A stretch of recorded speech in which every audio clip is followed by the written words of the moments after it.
1975 BBC radio के जरिए एक खबर पूरे भारत में गूंज रही थी, जिसे सुन इंदिरा गांधी के तेवर बदलने लगे थे। पाकिस्तान के एम्बेसडर साहबजादा याकूब खान, जो इस वक्त यूनाइटेड स्टेट में है, उन्होंने पूरी दुनिया के सामने डिक्लेयर किया है कि यूनाइटेड स्टेट ने पाकिस्तान पर आर्म सप्लाई को लेकर लगाई गई रोक हटा दी है। अब यूनाइटेड स्टेट भारत और पाकिस्तान दोनों को हथियार सप्लाई कर सकता है। इस मामले की भारत की प्रधानमंत्री इंदिरा गांधी ने कड़ी निंदा की है। उनका कहना है कि ऐसे यूनाइटेड स्टेट एक बार फिर पाकिस्तान का साथ दे रहा है। इससे पाकिस्तान के हौसले और ज्यादा बुलंद होंगे और भारत और पाकिस्तान के वो पुराने जख्म जिसे हम भरने की कोशिश कर रहे हैं, वो दोबारा उभर कर सामने आ जाएंगे। भारत और पाकिस्तान के इस राजनीतिक वाद विवाद के बीच यूनाइटेड स्टेट के रॉबर्ट एंडरसन का कहना है कि यूनाइटेड स्टेट हथियार सप्लाई कर रहा है और भारत और पाकिस्तान दोनों यूनाइटेड स्टेट के लिए सिर्फ एक क्लाइंट देश है। यूनाइटेड स्टेट के संबंध भारत और पाकिस्तान दोनों से बेहतर है और वो आगे भी संबंध को बेहतर बनाए रखने की कोशिश करेंगे। आपकी जानकारी के लिए बता दें कि यूनाइटेड स्टेट ने 1965 के युद्ध के बाद भारत और पाकिस्तान दोनों को हथियार सप्लाई करने से मना कर दिया था। बीबीसी के अनाउंसमेंट के दौरान भारत की प्रधानमंत्री इंदिरा गांधी कश्मीर में मौजूद थी। ये इंदिरा गांधी की शेख अब्दुल्ला से आखिरी मुलाकात थी। इंदिरा ने शेख अब्दुल्ला से एक लंबी बातचीत की। दोनों के बीच जो कुछ भी तय हुआ वो अगली सुबह पूरे कश्मीर के सामने आने वाला था। 25 फरवरी 1975 की सुबह कश्मीर में हवाओं का रुख बिल्कुल वैसा ही था। श्रीनगर में मार्केट लगा हुआ था। लोग अपनी रोजमर्रा के कामों को निपटाने में व्यस्त थे। घाटी में माहौल शांत था। इसी बीच कश्मीर के हर मार्केट और घर में रेडियो की आवाज गूंजने लगी। आज की सबसे चौंका देने वाली खबर, शेख अब्दुल्ला जम्मू कश्मीर के मुख्यमंत्री बन चुके हैं। जम्मू कश्मीर नेशनल कॉन्फ्रेंस के लीडर शेख अब्दुल्ला ने 1964 में श्रीमती इंदिरा गांधी के साथ इंदिरा शेख अकॉर्ड साइन किया था, जिसमें तय हुआ था कि शेख अब्दुल्ला जम्मू कश्मीर में प्लेबिसाइट की मांग को पूरी तरह से खत्म कर देंगे और इसके बदले शेख अब्दुल्ला को कश्मीर का मुख्यमंत्री बनाया जाएगा। साथ ही इंदिरा गांधी ने वादा किया है कि वो कश्मीर में आर्टिकल 370 लगा कर रखेंगी। अब देखना ये है कि केंद्र और शेख अब्दुल्ला के बीच हुआ ये फैसला कश्मीर की नियति को कहां ले जाता है। लेकिन कश्मीर की आवाम खुश है क्योंकि कश्मीर के लोगों के बीच उनके प्यारे अब्दुल्ला आखिरकार वापस आ गए हैं। कश्मीर के साथ साथ 1975 का ये दौर पाक ऑक्युपाइड कश्मीर के लिए भी बेहद खास था। कश्मीर की तरह पीओके में भी बहुत से बदलाव हुए, जिसकी कहानी पीएन हक सर इंदिरा को सुना रहे थे। मैडम, खबर मिली है कि पाकिस्तान की सरकार ने पीओके में इलेक्शन करवाया। इस इलेक्शन में जुल्फिकार अली भुट्टो की पाकिस्तान पीपल्स पार्टी ज्यादा मजबूत नजर आ रही है। पीओके में इस इलेक्शन के जरिए पाकिस्तान कश्मीर के उस विवादित रीजन को कश्मीर की उलझनों से दूर कर पाकिस्तान का अहम हिस्सा बताने की कोशिश कर रहा है। और मैडम, भुट्टो ने भारत को जानकारी देना भी बेहतर नहीं समझा। ये एक तरह से शिमला समझौते का अपमान है और अब भारत ये बर्दाश्त नहीं करेगा। आप इंडियन एम्बेसी और डिप्लोमेट्स के जरिए पाकिस्तान पर दबाव बनाइए। भुट्टो को एक ऑफिशियल लेटर लिखकर इस सवाल का जवाब मांगिए। Okay madam. इंदिरा गांधी के सामने पीओके और कश्मीर के अलावा भी समस्याओं की कमी नहीं थी। 1971 के चुनाव में इंदिरा गांधी बरेली से सांसद बनकर उभरी थीं और इस जीत के बाद ही उनके विपक्षी नेता राजनारायण ने इलाहाबाद कोर्ट में इंदिरा गांधी के खिलाफ केस दर्ज किया था, जिसकी आखिरी सुनवाई 12 जून 1975 को हुई। इसमें हाई कोर्ट ने इंदिरा गांधी को इलेक्टोरल मैल प्रैक्टिस का गिल्टी पाया और जज जगमोहन लाल सिंह ने इंदिरा के खिलाफ अपना फैसला सुनाया। 6 साल तक इंदिरा गांधी के चुनाव लड़ने पर रोक लगा दी गई और उनके निर्वाचन को भी खारिज कर दिया गया। इंदिरा गांधी ने 23 जून को इलाहाबाद हाई कोर्ट के फैसले के खिलाफ सुप्रीम कोर्ट में अपील दर्ज की। 24 जून 1975 को सुप्रीम कोर्ट ने इस याचिका पर सुनवाई करते हुए कहा कि supreme court Allahabad high court के फैसले पर पूरी तरह से रोक नहीं लगाएगी, पर सुप्रीम कोर्ट ने इंदिरा गांधी को प्रधानमंत्री बने रहने की छूट दे दी। साथ ही सुप्रीम कोर्ट ने साफ शब्दों में ये भी कहा कि कोर्ट के आखिरी फैसला आने तक इंदिरा गांधी सांसद के रूप में मतदान नहीं कर पाएंगी। सिर्फ कोर्ट में ही नहीं, सड़कों पर भी इंदिरा के खिलाफ नारेबाजी शुरू हो चुकी थी। विपक्ष के बड़े बड़े नेता इंदिरा के खिलाफ मोर्चा खोले बैठे थे। 25 जून 1975 को जयप्रकाश नारायण ने दिल्ली के रामलीला मैदान में इंदिरा के खिलाफ एक बहुत बड़े आयोजन की शुरुआत की। लोकतंत्र, आप सब मुझे बताइए, कहाँ है लोकतंत्र? कांग्रेस की ये सरकार, इंदिरा गांधी की सरकार भ्रष्ट है। लोकतंत्र के नाम पर ये सरकार तानाशाह और परिवारवाद का जीता जागता नमूना है। आजादी के बाद सरकार के नाम पर कुछ तानाशाहों की गुलामी भारत नहीं झेल सकता। मेरे साथ मिलकर पूर्ण क्रांति की शुरुआत कीजिए। ये भारत है। लोकतंत्र को जनता की हुकूमत चाहिए, किसी परिवार और पार्टी का राज नहीं। जेपी ने दिल्ली की सड़कों पर रैलियां निकाली। रामधारी सिंह दिनकर की कविता सिंहासन खाली करो की जनता आती है से पूरा दिल्ली गूंजने लगा। इंदिरा के खिलाफ चल रही इस मुहिम में अटल बिहारी वाजपेयी, लाल कृष्ण आडवाणी, मोरारजी देसाई, जेबी कृपलानी और चंद्रशेखर जैसे तमाम बड़े दिग्गज नेता शामिल थे।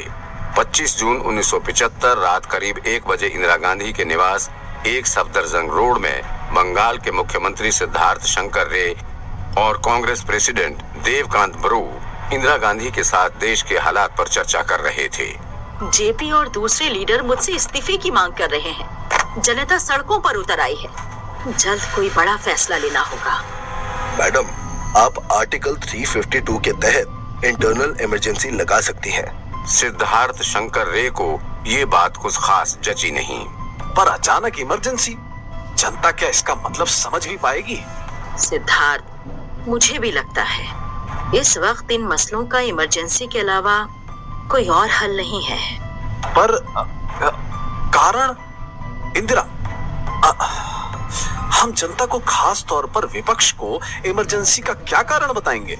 कारण समझाना पड़ेगा।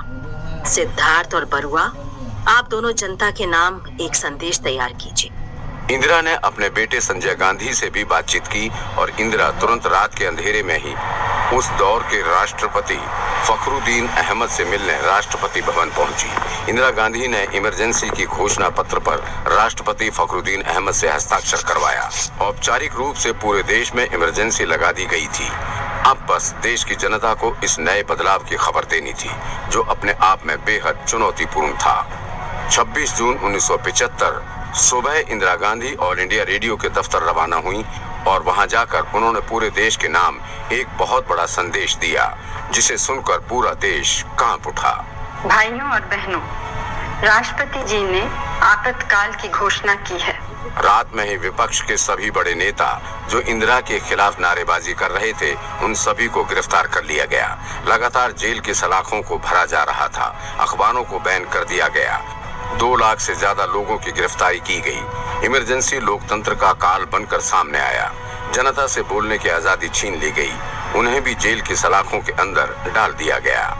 इमरजेंसी का ये काल 21 महीने तक चला, जिसमें भारत की जनता ने सरकार के नाम पर तानाशाहों का दर्द झेला। पाकिस्तान के प्रधानमंत्री भुट्टो भी भारत में चल रही इमरजेंसी की खबर सुन रहे थे। भुट्टो का ध्यान भारत पर कम और पाकिस्तान को न्यूक्लियर पावर बनाने की ओर ज्यादा टिका हुआ था।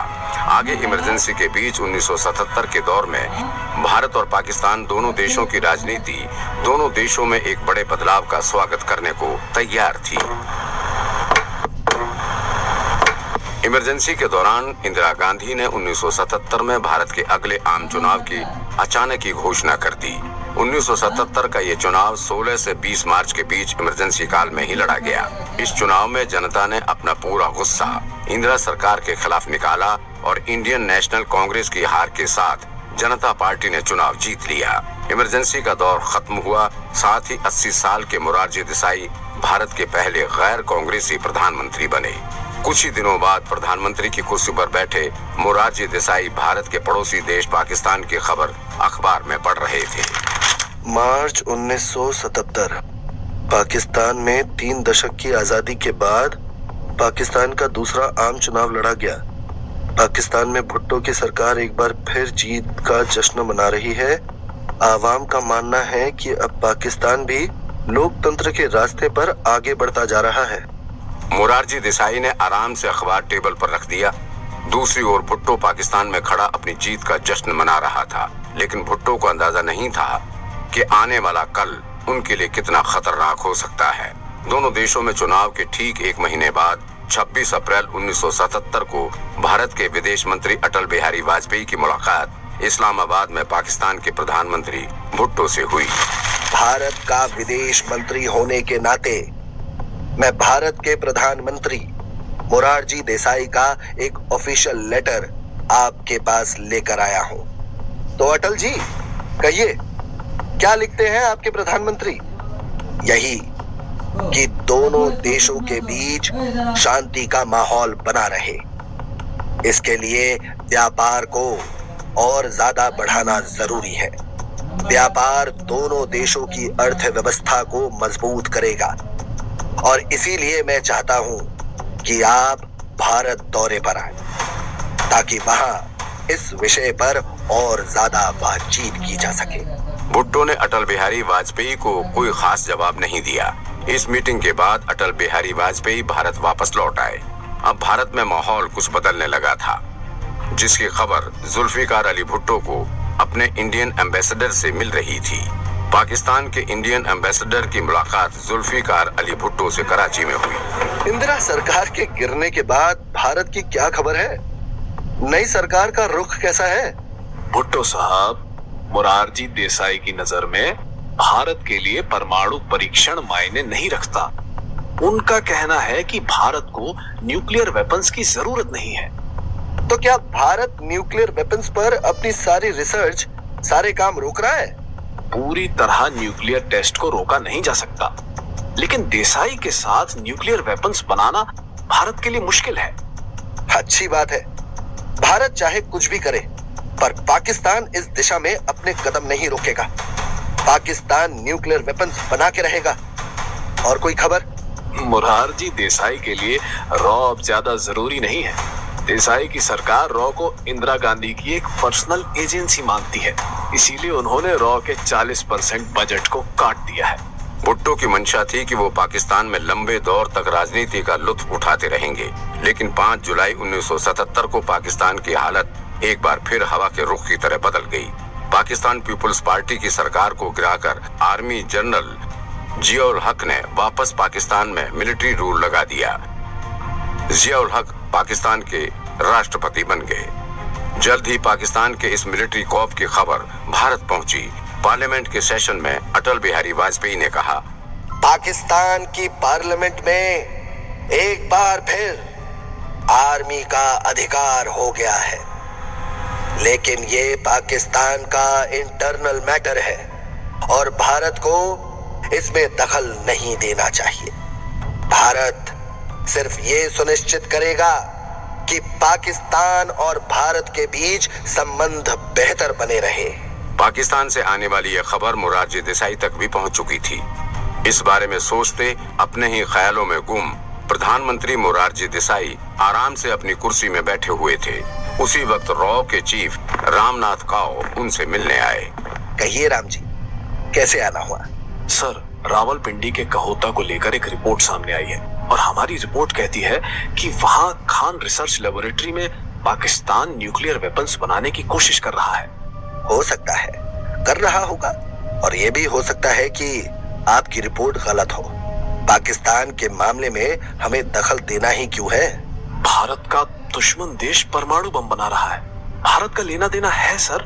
हम पिछले 10 साल से इस पर काम कर रहे हैं। अब जाकर उनकी लोकेशन का पता चला है, लेकिन इस मिशन को अंजाम देने के लिए हमें कुछ 7 लाख रुपए की जरूरत है और मैं चाहता हूं कि आप परमिशन दे देंगे तो ये पैसे रॉ को ट्रांसफर हो जाएंगे। राम जी, आपके पास कोई सबूत है कि कहोता में परमाणु बम बनाया जा रहा है? आप इतने यकीन से कैसे कह सकते हैं? डॉक्टर अब्दुल कादिर और पाकिस्तान के बड़े बड़े साइंटिस्ट लगातार कहोता की रिसर्च लेबोरेटरी के चक्कर लगा रहे हैं और हमारी रिसर्च के मुताबिक वहाँ के एक नाई की दुकान में हमें कुछ ऐसे बाल मिले हैं जिसमें न्यूक्लियर रेडिएशन के अंश मौजूद हैं। हमने और रिसर्च की है, सब कुछ साफ है, बस आपकी मदद की जरूरत है। बस इतना? आपके पास रिसर्च लेबोरेटरी की कोई जानकारी नहीं है? मैं आपकी मदद कैसे कर सकता हूँ? बिल्कुल है सर, हमने रिसर्च लेबोरेटरी का ब्लूप्रिंट निकाल लिया है, लेकिन पाकिस्तान का जो एजेंट हमें ब्लूप्रिंट देने वाला है उसने बहुत बड़ी रकम की डिमांड की है। वो ब्लूप्रिंट हाथ लगा तो उसके बाद पाकिस्तान का खेल खत्म है। पाकिस्तान न्यूक्लियर वेपन्स नहीं बना पाएगा और ये भारत के लिए बहुत जरूरी है। बस हमें आपकी छोटी सी मदद चाहिए। पहली बात तो हम पाकिस्तान के आंतरिक मामले में हस्तक्षेप नहीं कर सकते, और दूसरा, भारत की स्थिति इतनी अच्छी नहीं कि सिर्फ एक ब्लूप्रिंट के लिए इतनी बड़ी रकम दी जाए। मैं आपको पैसे नहीं दे सकता। रामनाथ काओ को देश के प्रधानमंत्री से ऐसे जवाब की उम्मीद नहीं थी। इस बात से वो बहुत परेशान हुए और ये कहते हुए कि देश के प्रधानमंत्री को ही जब रॉ की काबिलियत पर भरोसा नहीं तो रॉ के काम करने का अर्थ ही क्या, उन्होंने अपने पद से इस्तीफा दे दिया। दूसरी तरफ मोरारजी देसाई और अटल बिहारी वाजपेयी लगातार पाकिस्तान से संबंध बेहतर बनाने की कोशिश कर रहे थे। इसी बीच फोन पर अक्सर जियाउल हक और देसाई की बातचीत भी हुआ करती थी। जिया साहब, सलाल प्रोजेक्ट पर चर्चा के लिए हमें लगता है कि आपको हिंदुस्तान आना चाहिए और एक मीटिंग करके इस मामले को सुलझाने की कोशिश करनी चाहिए। हमारा भी यही मानना है कि जल्द इस मुद्दे पर एक बैठक होगी। और भी कई मुद्दे हैं जो भारत और पाकिस्तान के बीच अटके हुए हैं, उन्हें भी हल करने की कोशिश की जाएगी। वैसे जनरल साहब, हमें आपके सीक्रेट मिशन के बारे में पता चल गया है। अगली बैठक में उस पर भी बातचीत हो जाएगी।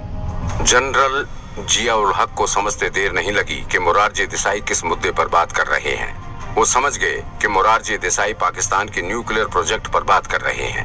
पाकिस्तान में भारतीय खुफिया एजेंसी रॉ के एजेंट्स की खोजबीन शुरू की गई और जल्द ही रॉ का पूरा नेटवर्क पाकिस्तान से खत्म हो गया, जिसे तैयार करने में रॉ को पूरे 10 साल तक का वक्त लग गया था। पाकिस्तान ने अपना काम जारी रखा और भारत के हाथ से ये बाजी निकल गई। इसी बीच अक्टूबर 1977 को अटल बिहारी वाजपेयी भारत विदेश मंत्री के तौर पर यूनाइटेड स्टेट पहुंचे। वहां वाजपेयी यूनाइटेड नेशन में स्टेटमेंट देने वाले पहले नॉन कांग्रेसी फॉरेन मिनिस्टर बने। 4 अक्टूबर 1977 को यूनाइटेड नेशन में तालियों की गड़गड़ाहट के साथ अटल बिहारी वाजपेयी मंच में गए और उन्होंने हिंदी में सभी को संबोधित किया। सभापति जी और प्रतिनिधिगण, भारत में इमरजेंसी के दौरान अटल बिहारी वाजपेयी भी 19 महीने तक जेल की सलाखों के पीछे रहे थे। यूनाइटेड नेशन में उन्होंने इमरजेंसी के बाद मार्च के इलेक्शन को भारत के लिए क्रांति बताया और वसुधैव कुटुंबकम की भी बात की। भारत और पाकिस्तान लगातार एक दूसरे से अच्छे संबंध बनाने की कोशिश कर रहे थे। इसके साथ ही सलाल हाइड्रो इलेक्ट्रिक प्रोजेक्ट के जरिए चेनाब रिवर में हाइड्रो पावर प्लांट लगाने की भी कोशिश की जा रही थी। इस दौरान 1960 के इंड्स वैली ट्रीटी पर भी बातचीत की गई। इस समझौते के लिए फरवरी 1978 में पूरे 12 साल बाद भारत के विदेश मंत्री इस्लामाबाद जा रहे थे। अटल बिहारी वाजपेयी ने यूनाइटेड नेशन में जो भाषण दिया था, उस भाषण को सुनने के बाद से ही जनरल जियाउल हक वाजपेयी को लेकर परेशान थे। पाकिस्तान की दिल की धड़कन तेज हो गई थी। जियाउल हक के साथ पाकिस्तान के दूसरे लीडर्स को लगता था कि कहीं वाजपेयी सलाल प्रोजेक्ट के जरिए 1960 के समझौते का रुख न बदल दें। वाजपेयी क्या करने वाले थे, इसकी सच्चाई आने वाले कुछ ही पलों में मीटिंग के जरिए तय होनी थी। अटल बिहारी वाजपेयी और पाकिस्तानी जनरल जियाउल हक की लंबी बातचीत हुई। जियाउल हक को डर था कि वाजपेयी जुल्फिकार अली भुट्टो की जेल और सजा को लेकर आवाज बुलंद कर सकते हैं, लेकिन भारत के विदेश मंत्री अटल बिहारी वाजपेयी ने इस मुद्दे पर खास जोर नहीं दिया, क्योंकि उनका मानना था कि वो पाकिस्तान का इंटरनल मामला है। इस बैठक में राजनीति, अर्थव्यवस्था, खेल, नदियां और व्यापार हर मुद्दे पर बातचीत हुई, जिसके साथ ही जनता पार्टी को लेकर जियाउल हक के मन में बैठा डर भी खत्म हो गया। पर वाजपेयी ने उस वक्त शायद ये कल्पना नहीं की थी कि पाकिस्तान कैसे अपना रंग बदल सकता है। पाकिस्तान की इंटेलिजेंस एजेंसी ISI ने इस बार अपना दाव कश्मीर पर नहीं बल्कि पंजाब पर लगाया था। फरवरी 1979 दिल्ली में अटल बिहारी वाजपेयी की मुलाकात इंडियन फॉरेन सर्विस के ऑफिसर ब्रिजेश मिश्रा से हुई। ब्रिजेश मिश्रा की पोस्टिंग उस वक्त यूनाइटेड स्टेट में थी। बताइए मिश्रा जी, यूनाइटेड नेशन से क्या खबर लाए हैं? खालिस्तान, आपने भी सुना होगा कि जगजीत सिंह चौहान ने ब्रिटेन जाकर खालिस्तान नेशनल काउंसिल की अनाउंसमेंट कर दी है और अब वो यूनाइटेड नेशन की तरफ बढ़ रहा है। हाँ, पंजाब का मसला ब्रिटेन में अपने पैर पसार रहा है। पर फिलहाल पंजाब में सब कुछ शांत है। लेकिन खबर मिली है कि इसमें पाकिस्तान की इंटर सर्विस इंटेलिजेंसी यानी आईएसआई का हाथ है। खालिस्तान मूवमेंट के जरिए वो पाकिस्तान में इमरजेंसी को बढ़ावा देना चाहते हैं।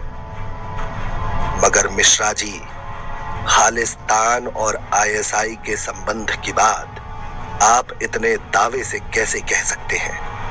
हाल ही में जगजीत सिंह चौहान ने एक अखबार के जरिए इस बात की घोषणा की थी कि 1971 के युद्ध के दौरान जुल्फिकार अली भुट्टो ने जगजीत सिंह चौहान को कराची बुलाया था, उनसे मुलाकात की थी और उनसे कहा था कि वो खालिस्तान एक अलग राष्ट्र की मांग करे जिसमें पाकिस्तान के भी कुछ इलाके शामिल हो जाएंगे और खास तौर पर पाकिस्तान खालिस्तान की कैपिटल के तौर पर ननकाना साहिब खालिस्तानियों को सौंप देगा।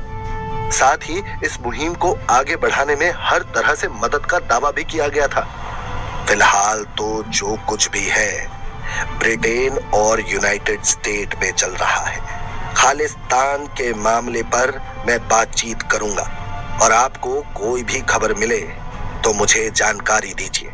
खालिस्तान के मामले में भारत उस वक्त शांत था। मोरारजी देसाई और वाजपेयी की नजर भारत और पाकिस्तान के रिश्ते पर टिकी हुई थी। अटल बिहारी वाजपेयी अखबार पढ़ रहे थे। उसी वक्त उनके ऑफिस में रॉ के फॉर्मर चीफ रामनाथ काव आए। वाजपेयी जी, आपसे कुछ जरूरी बात करनी है। कहिए राम जी, क्या कहना है आपको? मैंने प्रधानमंत्री मोरारजी देसाई को पहले ही पाकिस्तान के न्यूक्लियर वेपन्स की बात बताते हुए उन्हें सतर्क करने की कोशिश की थी, पर उन्होंने मेरी बात नहीं मानी और हाल ही में सामने आई खबर तो आपने भी सुनी ही होगी। आप कहना क्या चाहते हैं? खुलकर कहिए। मैंने उस वक्त प्रधानमंत्री से कहा था कि न्यूक्लियर वेपन्स बनाने की तैयारी में लगा हुआ है पाकिस्तान, तो मोरारजी देसाई ने मेरी बात नहीं मानी थी और आज अमेरिका खुद इस बात की पुष्टि कर रहा है। बल्कि इस बात से नाराजगी दिखाते हुए अमेरिका ने F-16 एयरक्राफ्ट की बिक्री पर रोक लगा दी है। अब F-16 एयरक्राफ्ट अमेरिका पाकिस्तान को नहीं देगा। फिलहाल मैं इस मुद्दे पर आपकी मदद नहीं कर सकता, लेकिन मैं आपकी बात आगे जरूर पहुंचाऊंगा। रामनाथ काव और वाजपेयी पाकिस्तान के न्यूक्लियर वेपन्स की बात कर रहे थे। वहीं पाकिस्तान में न्यूक्लियर प्रोग्राम की नींव रखने वाले भुट्टो की फांसी की तैयारी चल रही थी। जियाउल हक ने पाकिस्तान के अवाम के सामने खुलकर ऐलान किया था कि पाकिस्तान अब इस्लामी वैल्यू के तहत ही आगे बढ़ेगा। सारी स्ट्रेटजी इस्लाम को ध्यान में रखकर ही तैयार की जाएगी। वहीं साल के अंत में पाकिस्तान की एक खास खबर को सुनते अटल बिहारी वाजपेयी अपनी ही सोच में गुम थे कि टेलीविजन पर प्रसारित हो रही एक खबर ने उनका ध्यान अपनी ओर खींचा। आज हम आपके लिए खबर लेकर आए हैं। खबर है पाकिस्तान के पड़ोसी मुल्क अफगानिस्तान की। अफगानिस्तान में 24 दिसंबर 1979 को सोवियत यूनियन की आर्मी ने कब्जा कर लिया है। अफगानिस्तान में मामला बिगड़ता जा रहा था और हजारों लाखों की संख्या में पश्तूनी रिफ्यूजी पाकिस्तान आ रहे हैं। अफगानिस्तान की शांति भंग हो गई है, जिसका असर पाकिस्तान पर भी पड़ रहा है। अब देखना यह है कि पाकिस्तान में कायम जिया उल हक की सरकार क्या कदम उठाएगी। पाकिस्तान की स्थिति का जायजा लेते वाजपेयी अच्छी तरह से जानते थे कि ये वक्त भारत के लिए भी आसान नहीं है। भारत में जनता पार्टी की गवर्नमेंट आपसी मतभेद को संभाल नहीं पा रही थी और आखिरकार वही हुआ जिसका डर वाजपेयी को सता रहा था। 1977 में इमरजेंसी के बाद सत्ता में आई जनता पार्टी की सरकार कोलैप्स हो गई। 1980 में भारत में एक बार फिर इलेक्शन की तारीख तय हुई। 1980 के इस आम चुनाव में कांग्रेस अपनी तरफ से कोई कमी नहीं रखना चाहती थी। कांग्रेस की नजर पंजाब पर भी टिकी हुई थी। पंजाब में उस वक्त अकाली दल की सरकार थी। इंदिरा गांधी ने संजय गांधी और ज्ञानी जैल सिंह से इस मुद्दे पर बातचीत की। पंजाब में अकाली दल को कमजोर करना बहुत जरूरी है। इस बार हम पंजाब में कमजोर पड़ने का रिस्क नहीं उठा सकते।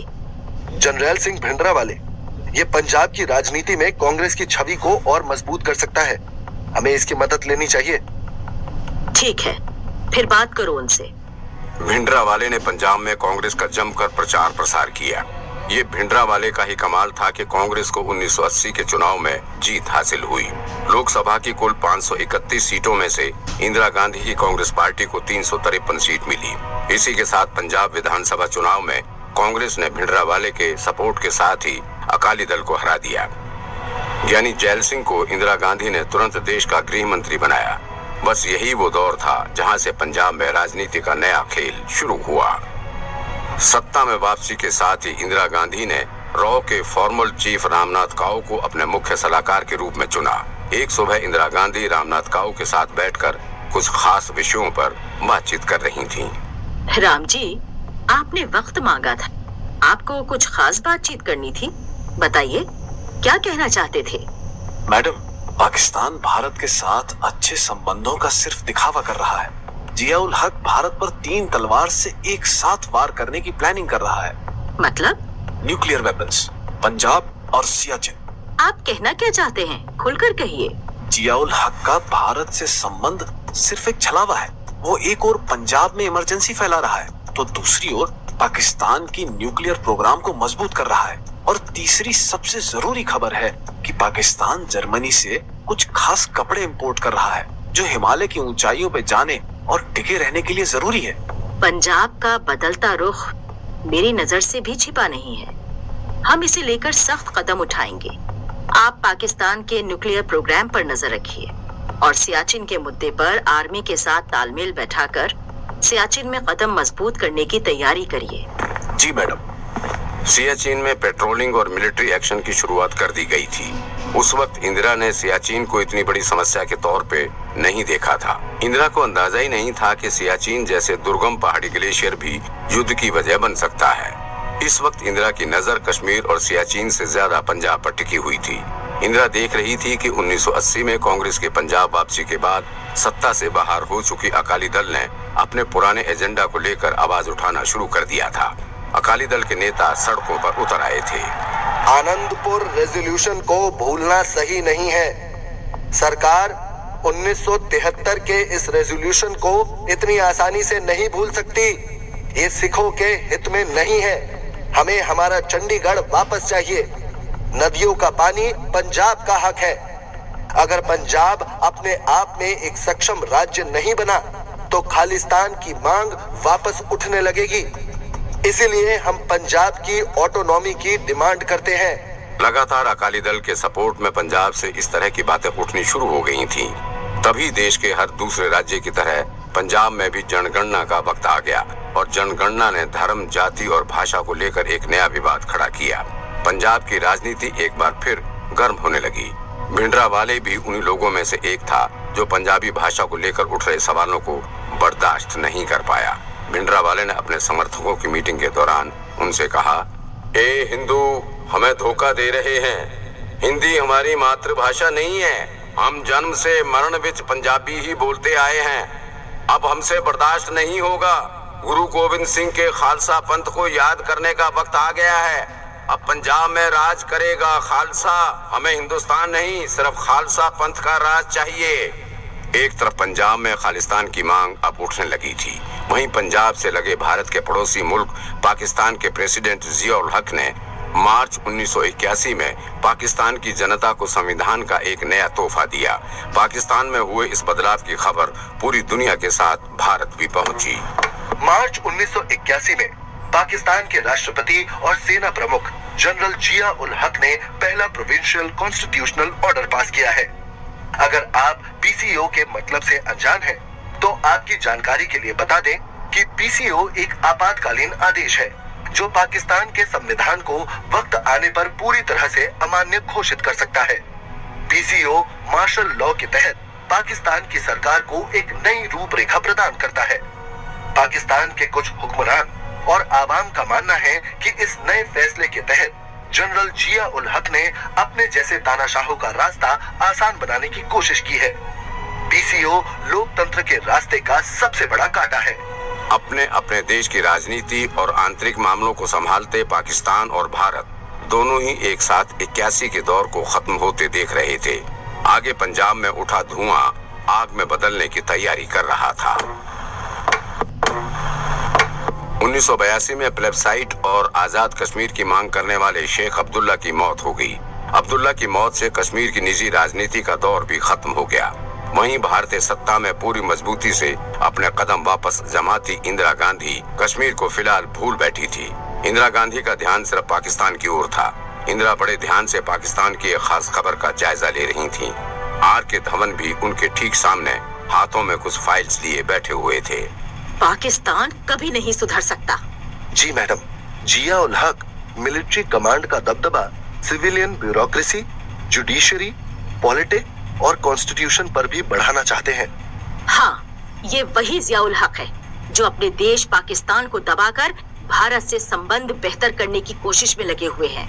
मैडम, पाकिस्तान के प्रेसिडेंट हाउस से एक ऑफिशियल लेटर आया है जिसमें जिया उल हक सितंबर में आपसे मुलाकात करना चाहते हैं।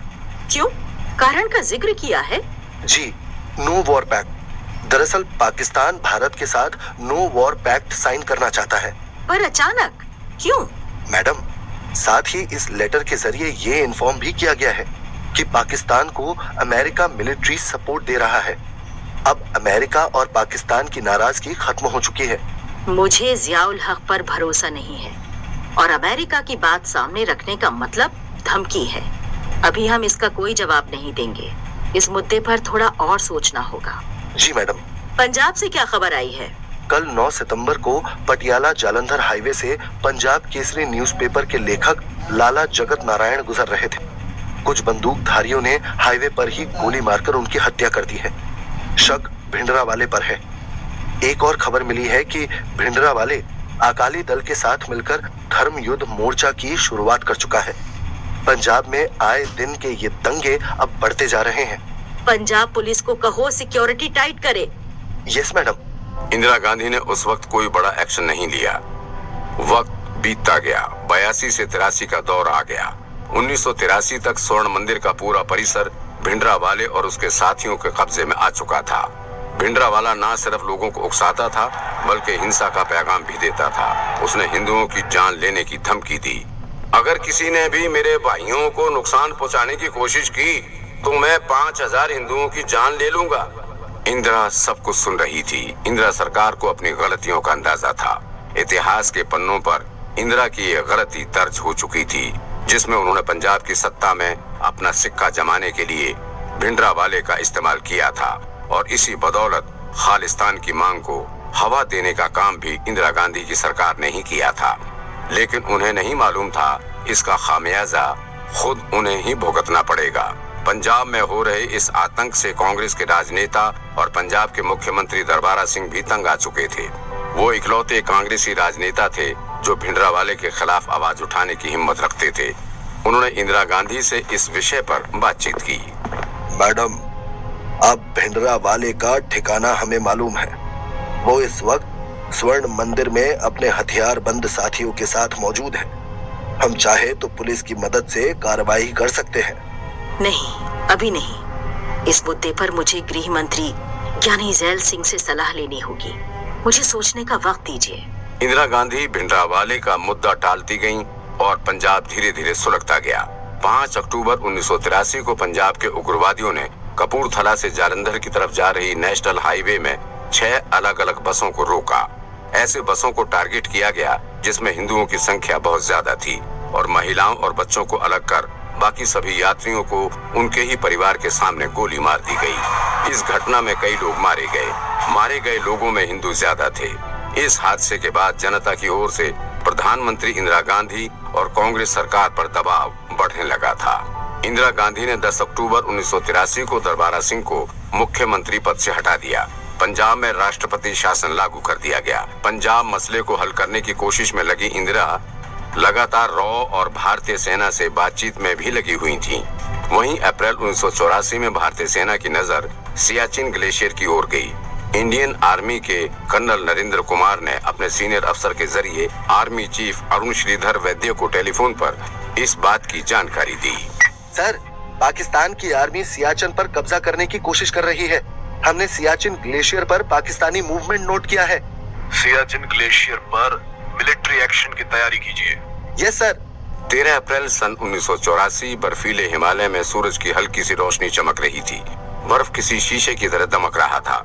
सुबह ठीक 5:30 बजे कैप्टन संजय कुलकर्णी और उनके दूसरे साथी चीता हेलीकॉप्टर के जरिए सियाचिन ग्लेशियर की उड़ान भरने लगे। लगातार ऐसी 17 उड़ानें भरी गईं और 30 से ज्यादा भारतीय नौजवानों को सियाचिन ग्लेशियर के बिलाफोंडला पर उतारा गया। भारतीय सिपाहियों ने महसूस किया कि ऊंचाई पर सामने कुछ भी नजर आना मानो असंभव था। वहीं टेम्परेचर -30 डिग्री सेल्सियस था। जबान से ना तो आवाज निकल रही थी, ना आंखें सामने का मंजर देख पा रही थी। भारतीय सिपाहियों के इस दस्ते की कमान कैप्टन संजय कुलकर्णी के हाथ में थी। कैप्टन कुलकर्णी ने देखा कि रेडियो ऑपरेटर की तबीयत खराब हो रही है। सिर्फ ऑपरेटर ही नहीं, रेडियो भी उन ऊंचाइयों पर भारतीय सिपाहियों का साथ छोड़ रहा था। बाहरी दुनिया से संपर्क अब ना के बराबर हो गया था, पर सभी को जानकारी थी कि इसी ग्लेशियर में पाकिस्तान की सेना भी मौजूद है। इसलिए बिना उनकी नजर में आए दबे पांव उन्हें कदम आगे बढ़ाना होगा। ये ऑपरेशन मेघदूत था। आर्मी के चीफ श्रीधर वैद्य के पास ऑपरेशन मेघदूत की खबर पहुंची। खबर पहुंचाने वाले थे लेफ्टिनेंट जनरल PN हून। सर 27 सिपाहियों में से एक की सियाचिन में मौत हो चुकी है। 21 सिपाही बुरी तरह से बीमार पड़ चुके हैं। वहाँ ठंड बर्दाश्त से बाहर है। आज 3 दिन बाद हमारे सिपाहियों की खबर मिली है। मेडिकल और फर्दर आर्मी सपोर्ट भेज दिया है। Yes sir. मैं जानता हूँ कि सियाचिन में जीत आसान नहीं, बल्कि ये हमारी आज तक की सबसे मुश्किल लड़ाई होगी। पर हमें ये जंग जीतनी होगी, वरना पाकिस्तान के कदम सियाचिन में मजबूत हो जाएंगे, जो भारत की सबसे बड़ी हार होगी। Yes sir. सियाचिन के ऊपर कई सिपाहियों की मौत हो गई थी। उनके शवों को नीचे लाने में भी हफ्ते भर से ज्यादा का वक्त लग गया। अपने मित्र साथी के शव को इस तरह बेजान पड़ा देख बाकी के सिपाहियों का व्यवहार भी कुछ बदलने से लगा था। डिप्रेशन और ऑक्सीजन की कमी ने इस हद तक दिमाग में असर डाला कि वो सभी सिपाही मृत सिपाहियों को जीवित समझने लगे। जल्द ही एक स्पेशल हेलीकॉप्टर भेजा गया और उन सभी सिपाहियों के शव को नीचे लाया गया। सियाचिन के ऊपर चढ़ने और कब्जा जमाने का ये सिलसिला कई महीनों तक चलता रहा। अचानक आने वाले एवलॉन्च ने दर्जनों भारतीय सिपाहियों को एक बार फिर मौत की गिरफ्त में ले लिया। लेकिन तमाम कठिनाइयों के बाद ऑपरेशन मेघदूत का परिणाम भारत के हित में रहा, जो आज तक की सबसे बड़ी जीत मानी जाती है। भारतीय सेना ने 2553 किलोमीटर की ऊंचाई पर अपना कैंप लगाया, जो सियाचिन की सबसे ऊंची कैंप थी। पाकिस्तान आगे कभी सियाचिन पर कब्जा नहीं कर पाया। सियाचिन पर भारतीय परचम के लहराने की खबर के साथ धवन इंदिरा के ऑफिस पहुंचे। मैडम, सियाचिन में जीत हमारे नाम हुई। वाकई? जी मैडम, लेकिन बहुत से भारतीय सिपाही मारे गए। मुझे हमारे बहादुर सिपाहियों की मौत पर अफसोस है, पर अभी एक मुद्दा बेहद जरूरी है, जहां हमें भारतीय सेना की मदद लेनी होगी। पंजाब? हाँ,